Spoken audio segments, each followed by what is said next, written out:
E aí, pessoal, tudo bem? Vamos falar um pouco de futebol do Paraná, né? Porque Atlético e Curitiba vêm com novidades aí para a temporada, técnicos novos nos dois times, e a torcida até um pouco ansiosa. O Curitiba que vai voltar à Série A e o Atlético Paranaense já com ambições grandes, temporada de Libertadores. Agora o Atlético se sentindo grande e se sentindo capaz de ambicionar grandes conquistas aí, né, na temporada. Então, duas torcidas são bastante ansiosas. Vou falar um pouco do Paraná, mas no final o Paraná é uma situação um pouco diferente, mas começando com o Atlético, né? O Atlético contratou o Dorival Júnior para continuar o trabalho que vinha sendo do Thiago Nunes, né? O Thiago Nunes saiu porque aceitou um convite do Corinthians e o Atlético vai de Dorival Júnior para a temporada. Eu não acho a escolha ruim, não é a escolha que eu faria. Tá?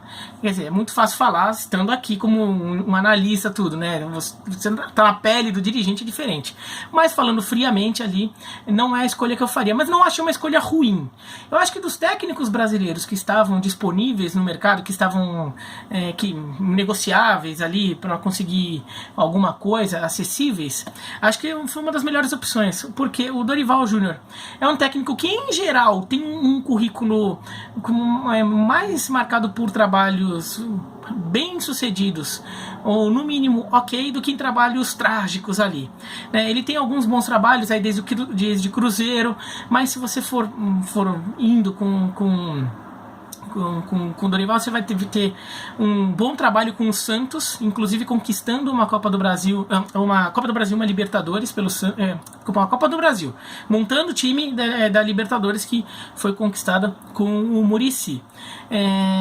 Vai ter um trabalho recente, o mais recente dele, que foi em 2018 com o Flamengo, que foi um bom trabalho. Ele pega um time que estava se desmanchando ali com o Maurício Barbieri, ele assume e consegue dar uma ajeitada no time ali para a reta final da temporada. O time até dá uma melhorada, conquista o vice-campeonato, mas não consegue alcançar o Palmeiras, que era o objetivo, e ele acabou só saindo porque houve uma troca na diretoria, e a nova diretoria, né, pelo Roberto Landim, preferiu o Abel Braga, que não se mostrou uma escolha das mais adequadas.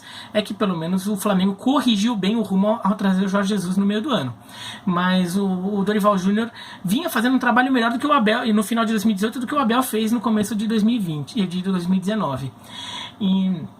E o Dorival fez times jogarem times muito ofensivos, então que podem se encaixar no que o Atlético vem fazendo nos últimos tempos. Então não seria um choque de cultura, de estilo de jogo em relação ao que o Atlético vem apresentando, pelo menos em teoria. Então eu acho que não foi uma escolha ruim nesse aspecto. E é um técnico que não é barato, mas também talvez não seja dos mais caros ali para conseguir contratar. Acho que está dentro das possibilidades do Atlético. Então nisso eu achei uma escolha boa, não espetacular, uma escolha boa. Agora não é a escolha que eu faria. Por quê? E eu acho que a torcida ficou um pouco cabreira com isso, né? O Dorival até tem um histórico com o Curitiba, mas eu acho que o que mais pegou para a torcida do Atlético foi ver que o Atlético esteve negociando com o Miguel Ángel Ramírez, o técnico espanhol do Independiente del Valle. E eu acho que seria uma escolha mais adequada, por vários motivos. Primeiro, porque o estilo de jogo que a gente viu do Independiente del Valle no ano passado se assemelha mais, lembra mais o do Atlético, o que o Atlético praticou no ano passado. Então poderia se encaixar mais. Segundo, o Atlético tem tido por uma certa tradição, digamos, um costume nos últimos tempos, de ser um pouco mais ousado nessas escolhas de técnicos, e muitas vezes deu certo. Claro que algumas não deram certo. Petkovic não deu tão certo, o Matheus ficou pouco tempo e já saiu, o Fernando Diniz foi uma aposta ousada. O Atlético foi o primeiro clube de grande torcida a apostar no Fernando Diniz. Acabou não dando certo lá, mas o Atlético ousou, e algumas outras tentativas deram certo. O caso aí do Thiago Nunes, que é quem estava antes. Então eu acho que a torcida do Atlético queria um técnico com esse perfil, talvez percebendo que pro Atlético esse tipo de escolha dá certo. Claro, já teve técnicos também, apostas outras aí, com os mais diversos destinos, mas acho que o Atlético não estava querendo isso. Que o Atlético, assim, o nosso clube é moderno, o nosso clube é moderno na gestão, sei lá o quê, e eu quero um técnico moderno, quero um técnico novo, diferente, ousado, porque nós do Atlético fazemos coisas diferentes de forma diferente do nosso jeito. Eu acho que a torcida ficou um pouco com esse sabor aí não muito bom assim na boca, porque acho que estava esperando o técnico espanhol do Independiente Del Valle, e eu acho que seria uma boa aposta, até porque o tipo de trabalho do Independiente Del Valle, que é um trabalho de formação de jogador, trabalhar com jovens e achar, ou formar, ou identificar jovens ali, usar, também se assemelha um pouco ao que o Atlético vem fazendo. Então eu acho que seria uma escolha mais interessante para o Atlético. Claro, eu não sei se de repente na negociação não teve questões ali pessoais ou financeiras que impediam um acerto com o Ramírez, ou também, o que eu acho que também foi um fator importante, a experiência, o peso do Dorival Júnior é diferente, talvez ousar demais numa temporada de Libertadores em que o Atlético já está sentindo que pode disputar, pode ambicionar coisas grandes no ano, de repente botar tudo a perder porque de repente você escolhe um técnico de forma muito ousada, não poderia não te deixar aberto a muitas críticas aí, a cornetagem da torcida. Isso talvez tenha pesado também, mas eu acho que o Ramírez era uma escolha mais legal, mais com cara de Atlético Paranaense. Agora o Dorival não achei uma escolha ruim. E se você excluir o Ramírez como possibilidade, ou excluir a ideia de buscar um técnico estrangeiro, tudo pensar em alguém no mercado nacional, eu acho que o Dorival era uma das melhores opções que teria aí, contando que você está buscando uma opção também um pouco segura, senão você teria que talvez ousar um pouco demais e talvez fosse muito arriscada.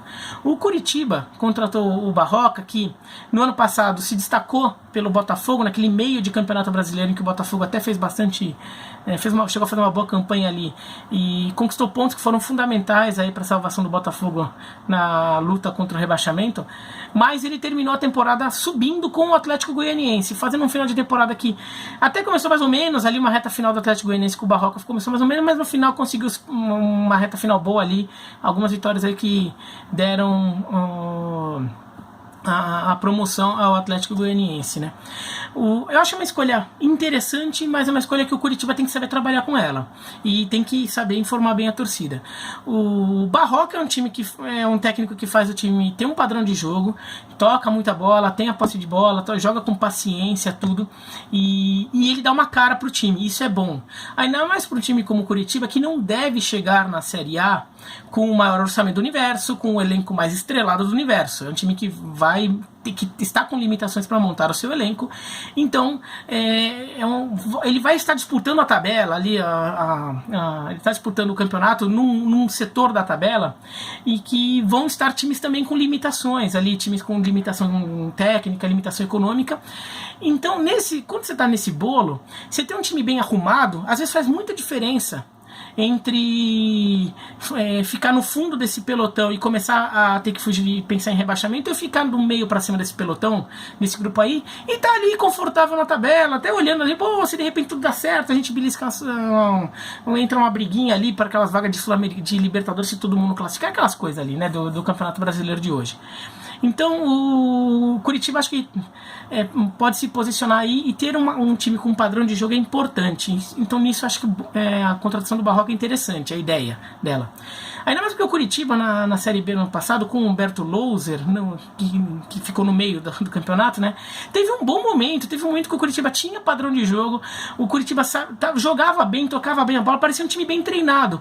Eu não consegui acompanhar tão de perto assim a trajetória do Coritiba para descobrir o que aconteceu, mas o time ao longo do segundo turno perdeu isso e até começou a perder muito ponto e chegou a ter a sua promoção em risco. No final das contas subiu, mas chegou em algum momento uma promoção que parecia meio segura que ocorreria, chegou a estar em risco porque o time foi se perdendo no segundo turno.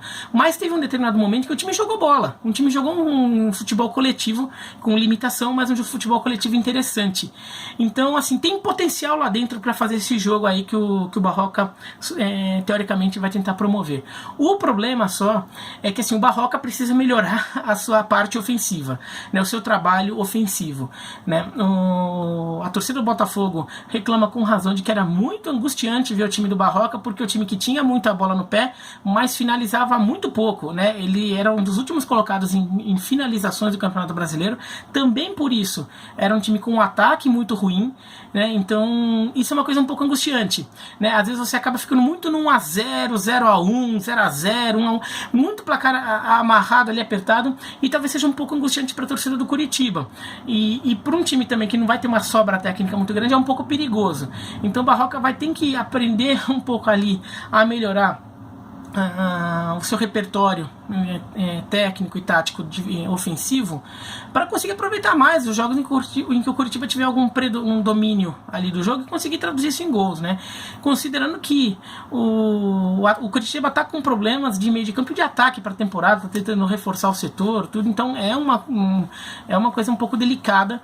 Então o torcedor do Curitiba vai precisar de paciência, e talvez não dê certo a chegada do Barroca por causa disso. Eu acho que a ideia é boa, pode dar certo, mas é um pouco arriscada nesse aspecto. Interessante é que o Curitiba não vai começar o Paranaense com seu time principal, vai esticar a pré-temporada com seu time principal, vai começar o estadual com um time mais novo. Não chega a ser como o Atlético, né? O Atlético jogava o estadual inteiro com o time 23, sub-23. O Curitiba vai jogar só o começo e vai estrear o time principal só na Copa do Brasil. E isso eu acho uma ideia interessante, porque tá com um técnico novo, precisando dar padrão de jogo, dá tempo pro cara. Dá tempo pro cara, porque assim, perdeu algumas rodadas do Paranaense ali, também não vai ser o fim do mundo. Então, assim, o Curitiba tem um monte de título paranaense já. Acho que o Curitiba precisa começar uma reconstrução,